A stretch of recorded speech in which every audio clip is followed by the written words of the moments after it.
The room was sealed tight, not just by the heavy glass doors, but by the kind of power that didn't need to announce itself, the kind that sat quietly in expensive suits and controlled decisions worth millions without raising a voice.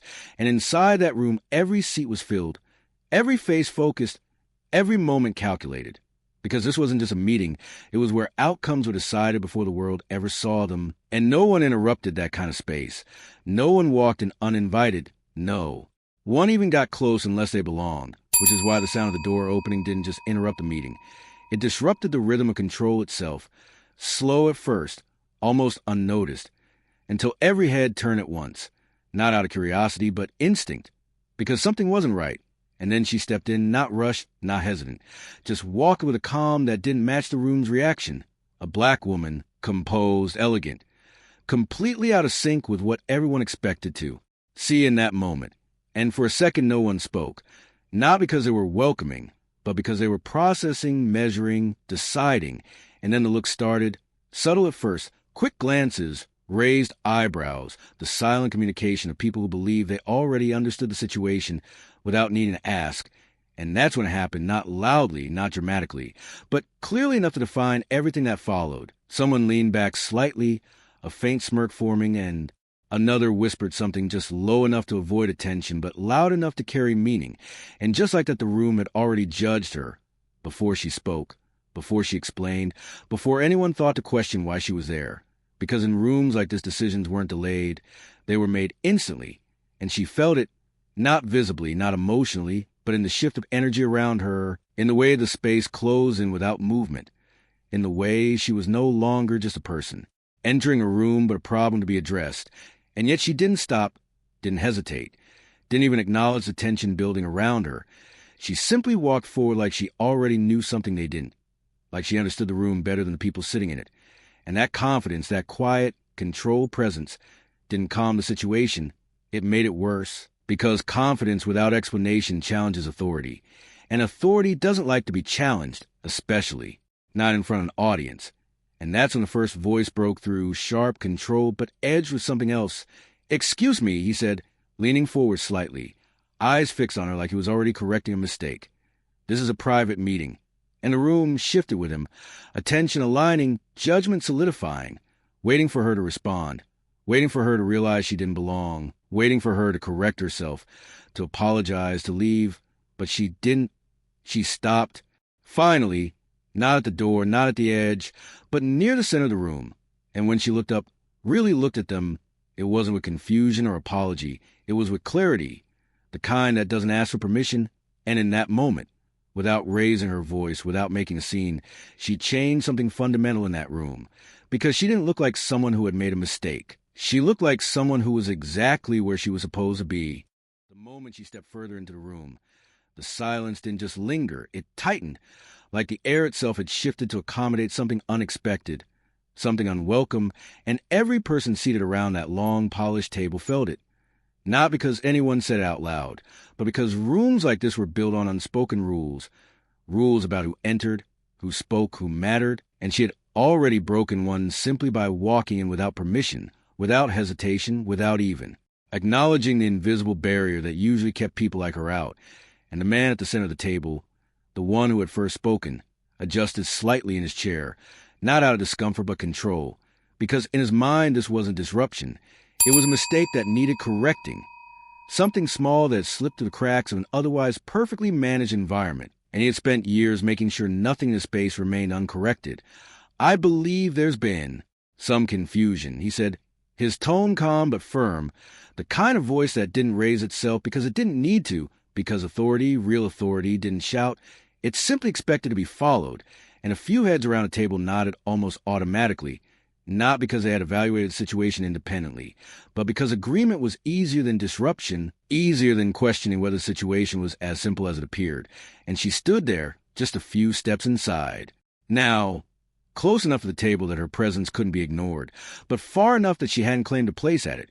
And that positioning alone seemed to irritate him more than anything else, because it wasn't submissive. It wasn't apologetic. It was deliberate.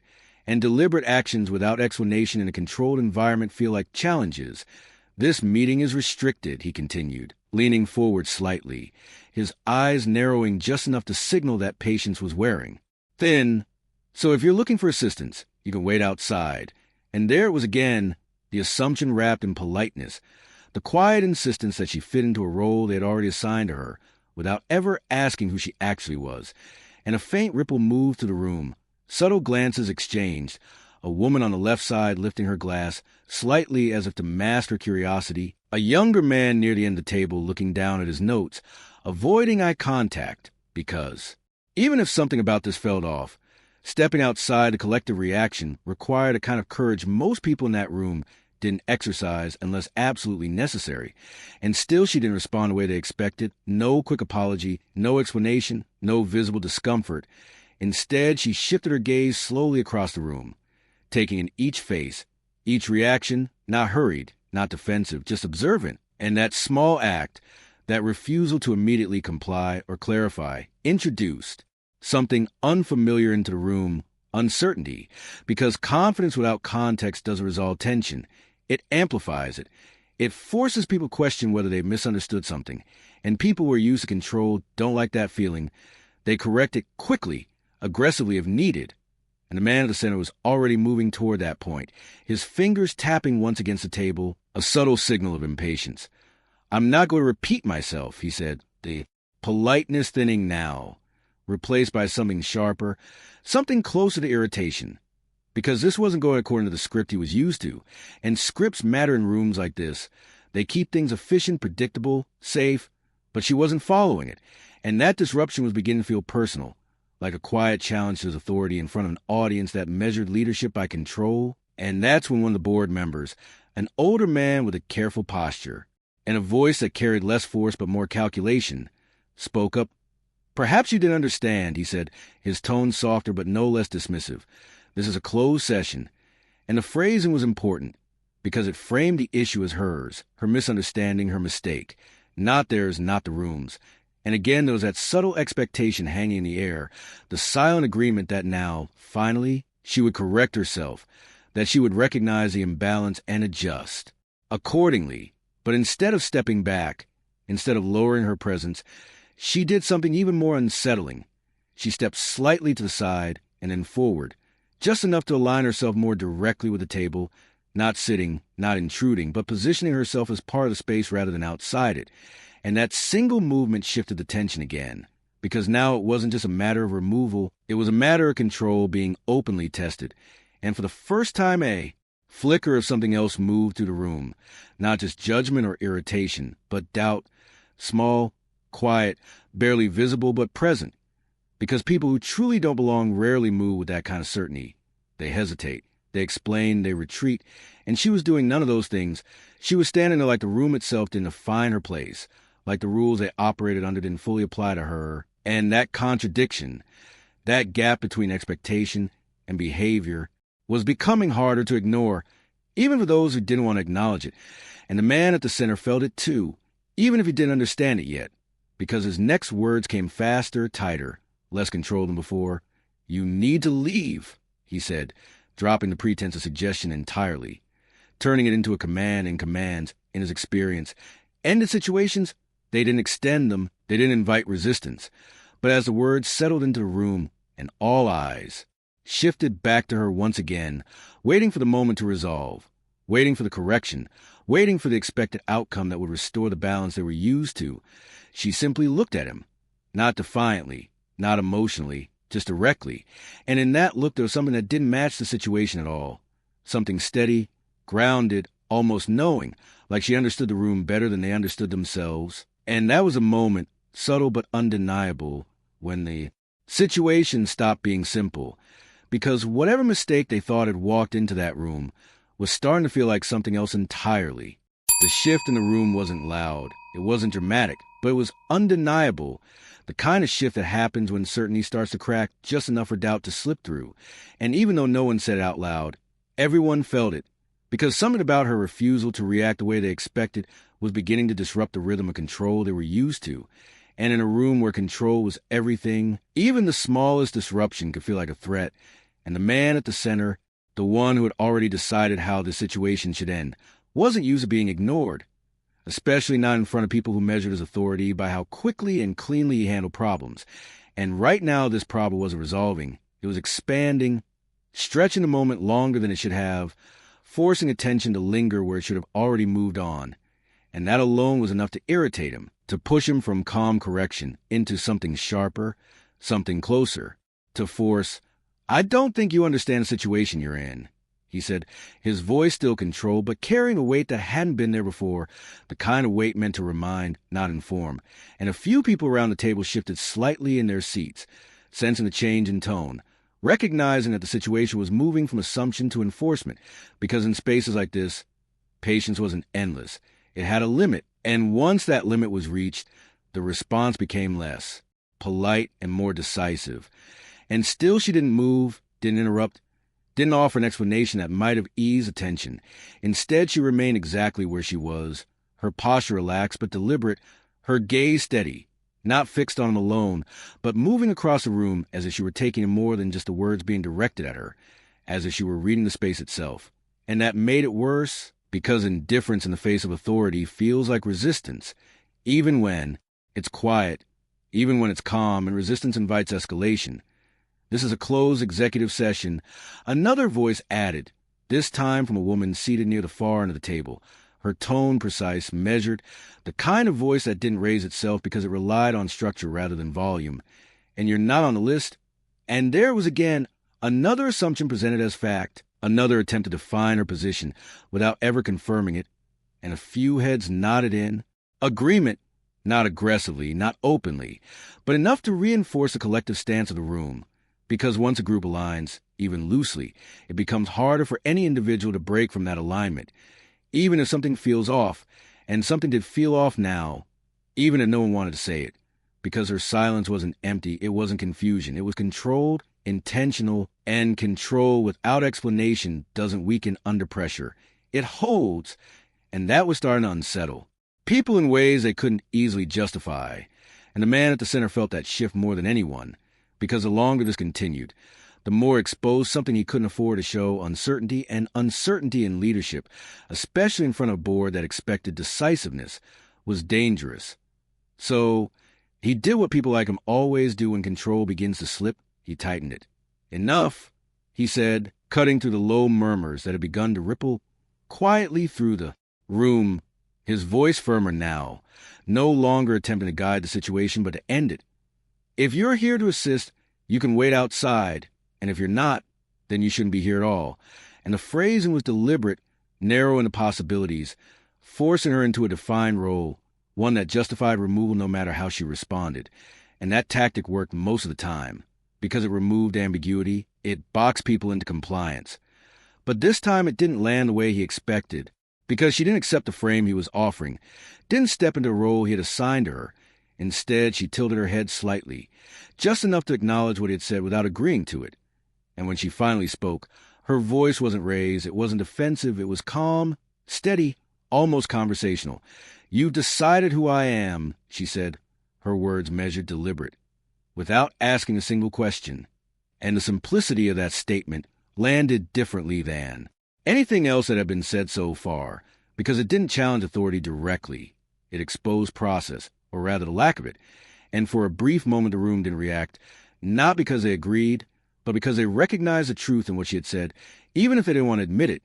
Because decisions have been made quickly, based on appearance, on assumption, on pattern, and that realization, even when unspoken, introduced a crack into collective confidence of the room. And cracks, once formed, tend to spread, slowly at first, then faster. And the man at the center felt that too, felt the shift in attention, the slight hesitation in the room that hadn't been there before, and that was something he couldn't allow to grow. So instead of addressing what she had said, instead of questioning it or correcting it, he bypassed it entirely, moving straight to action, security. He said the word sharp, final, not a suggestion, not a warning, but a decision, and the moment it left his mouth, the door behind her opened again, the sound cutting cleanly through the tension, and 2 guards stepped inside, their presence immediate, physical, grounding the situation in a way words no longer could. And for most people, that would have been the end of it, the point where resistance gives way to reality. where the structure of authority reasserts itself and the situation resolves cleanly, predictably. But as the guard began to move forward, their steps measured, their posture firm, ready to carry out the instruction they had been given, something unexpected happened, not externally, not dramatically, but internally within the room itself. Because for the first time since she had entered, a few people didn't look at her. They looked at each other, quick glances, subtle shifts, the kind of silent communication that signals uncertainty, because now the situation had moved beyond assumption into action, and action carries consequences.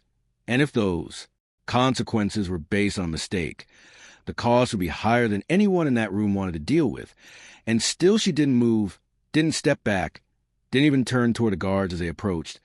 She simply remained where she was, her presence steady, grounded, like the movement around her didn't dictate her position.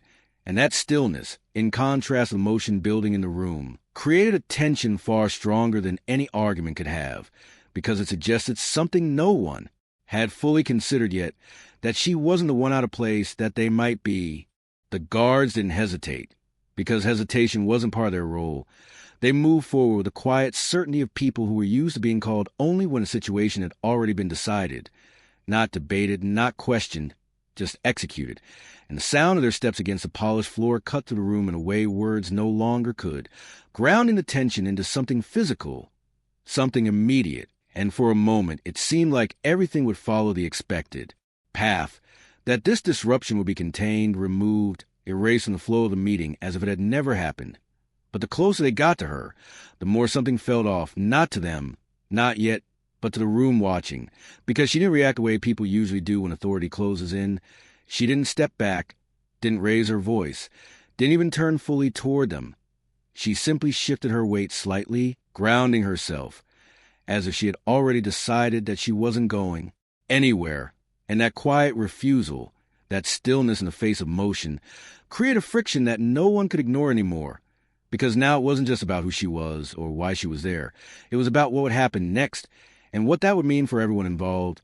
"Ma'am," one of the guards said as they reached her, his tone firm but controlled, professional, the kind of voice that offered a final chance for cooperation before action replaced conversation.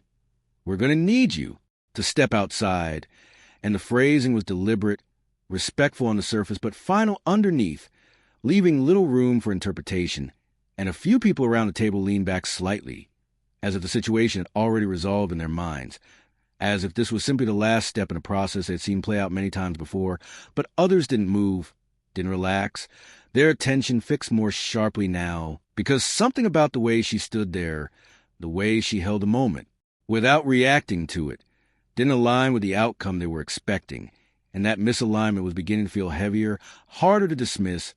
And the man at the center noticed that too, even if he didn't fully understand it, because instead of satisfaction, instead of quiet relief that usually followed a problem being handled, there was something else in the room now, something closer to tension than resolution, and he didn't like it, didn't like the way the moment was stretching, resisting closure. So he leaned forward again, reinforcing the instruction with his presence. "You heard them," he said, his voice sharper now, less controlled than before. "This isn't optional." And that edge, that shift from authority to insistence, didn't strengthen his position the way he intended. It exposed it, because real control doesn't need to insist. It doesn't need to repeat itself. And a few people caught that, even if they didn't react openly, because in rooms like this, perception matters as much as reality. And perception was starting to change, slowly, subtly, but undeniably. And still she didn't move, didn't comply, didn't resist physically either. She simply turned her head slightly toward the guard who had spoken, her expression calm, her voice steady when she finally responded. "Before I go," she said, not raising her tone, not challenging, just stating, "I'd like you to answer one question." And that alone disrupted the flow again, because questions shift dynamics. They force engagement. They interrupt action. And the guard hesitated, just for a fraction of a second, not enough to be obvious, but enough to register, because his role wasn't to answer questions. It was to follow instructions. But something in her tone, in the way she spoke, didn't feel like a request. It felt like a step in a process he wasn't fully aware of, and that hesitation rippled outward, small but real, because when action pauses, even briefly, it creates space for doubt. And doubt in a situation like this spreads quickly, even if no one acknowledges it. This isn't the time for questions. The executive cut in immediately, sensing the shift and trying to shut it down before it grew, his voice tighter now, urgency slipping to control he had tried to maintain. Remove her, and that command landed heavier than the previous ones, because now it wasn't just about resolving the situation. It was about regaining control of it, and the guards adjusted, their stance slightly, preparing to act, to move beyond words, and that was a moment. The exact moment where everything could have gone one way or another, where force could have replaced tension, where the situation could have ended in the clean, control where the room was used to. But instead of stepping back, instead of resisting, instead of escalating in the way everyone expected, she did something entirely different, something that didn't match the pressure being applied at all. She reached calmly into her bag, her movement slow, deliberate, not rushed, not defensive, and that single action froze a moment in a way nothing else could have, because it introduced something new into the equation, something unknown, and unknowns in controlled environments are dangerous, not because of what they are, but because of what they could be, and every eye in the room shifted to her hand, to the motion, to the object she was retrieving, the guards pausing instinctively, not stepping, back but not advancing either, caught between instruction and uncertainty. Because training tells you to act, but instinct tells you to understand. And right now understanding was missing. And when she pulled out a thin folder, nothing dramatic, nothing threatening, just a simple, clean document, the kind that didn't demand attention but carried it anyway. The tension didn't release, it tightened further because the simplicity of it didn't match the weight of the moment, and she stepped forward, just one step, closing the distance of the table, placing the folder down directly in front of the man who had ordered her removal, not forcefully, not dramatically, just placing it there like it belonged, like it had always been part of the meeting. And that action, that quiet insertion into the center of the room, shifted the dynamic more than any argument could have, because now the situation wasn't about removing her anymore. It was about what she had just introduced. And the man at the center looked down at the folder, his expression tightening slightly, not fear, not yet, but something close to irritation mixed with uncertainty, because this wasn't part of the script. This wasn't how these moments were supposed to go. And for the first time since she had walked in, he didn't speak immediately, didn't assert control, didn't issue another command, because now there was something in front of him that required attention. And attention meant pause, and pause meant space. And in that space, the room shifted again, quietly, subtly, but completely, because whatever they thought the situation was, it was no longer that. The room didn't move, not physically, not immediately, but something inside had already started to shift, because attention had changed direction. It was no longer fixed on removing her, on correcting her presence. It was now drawn toward the folder resting on the table, quiet, unremarkable in appearance, but carrying a weight that didn't match its simplicity.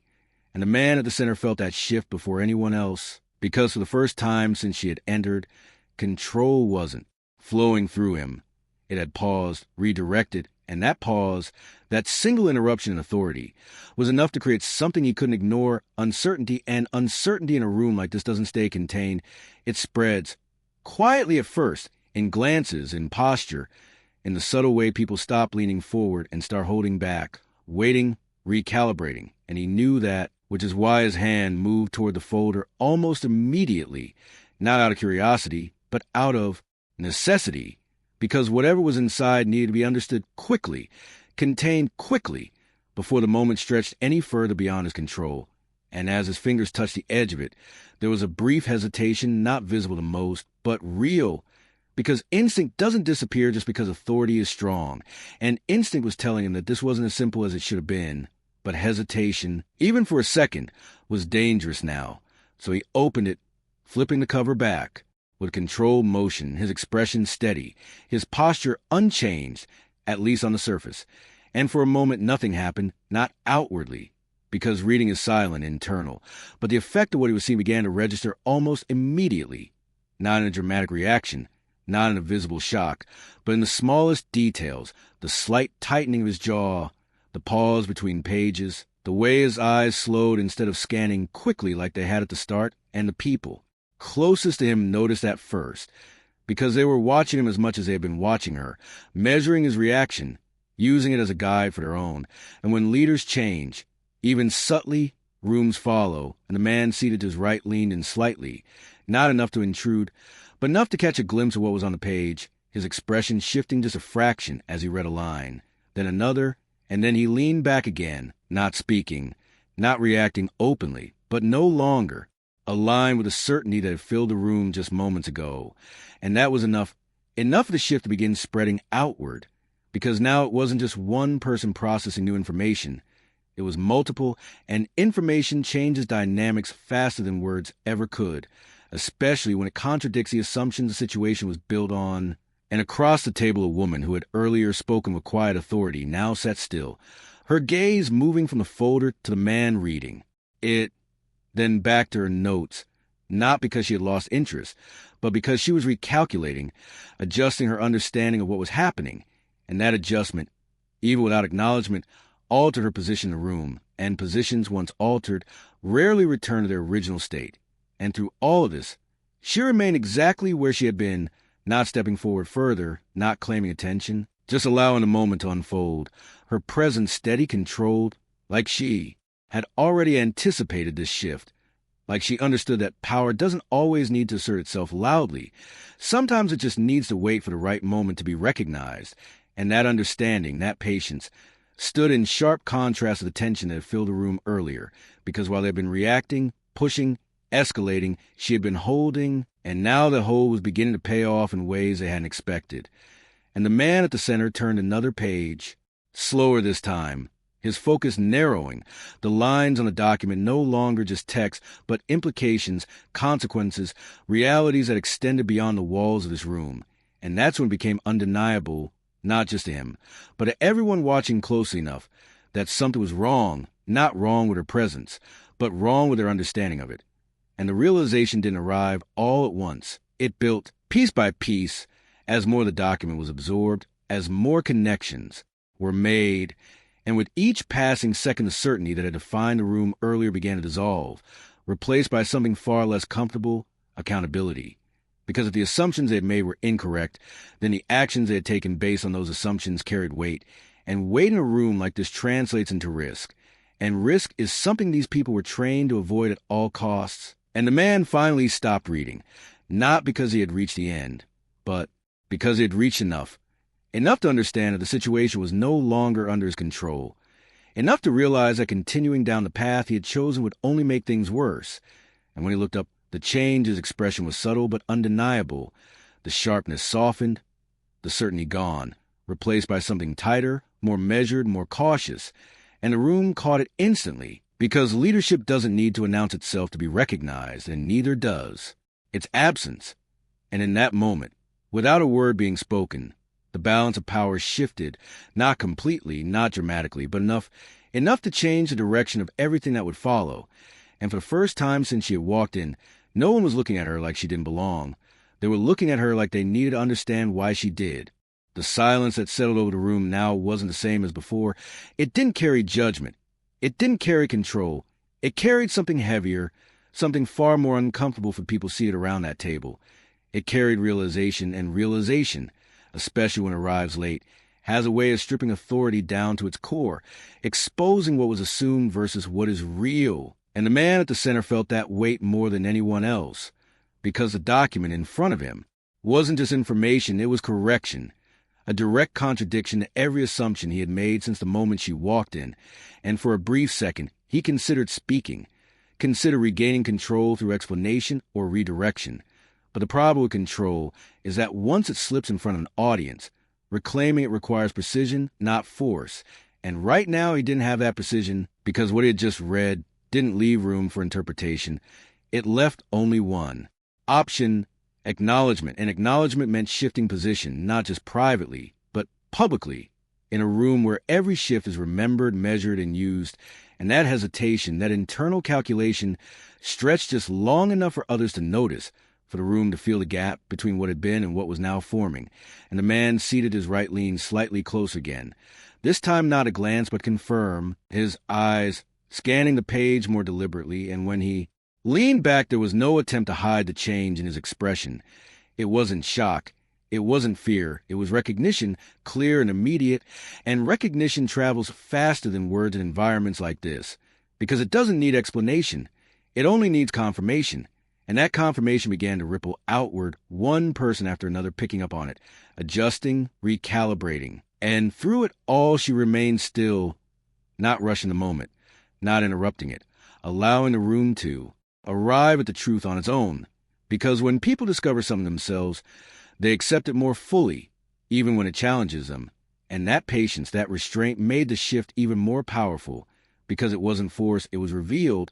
And finally, the man at the center closed the folder, not abruptly, not dramatically, but carefully, deliberately, as if the act itself required control, required composure, and when he placed his hand on top of it, anchoring it to the table, it was no longer to assert authority. It was to steady himself within a situation that had moved beyond his expectations. And when he spoke, his voice had changed, not in volume, but in tone, the edge gone, replaced by something more measured, more cautious. It seems, he began, pausing just slightly, choosing his word with care now. There's been a misunderstanding, and the phrase was intentional, an attempt to soften the shift, to reframe the situation in a way that didn't directly assign fault, but the room heard it for what it was, not correction, but retreat. And retreat in rooms like this are rarely ignored. They are noted, stored, evaluated, and used later when dynamics shift again. And she didn't respond immediately, didn't correct him, didn't challenge the word misunderstanding. She simply let it sit there, because the truth didn't need reinforcement anymore. It was already present, already understood, and that silence forced him to continue, to fill the space he had.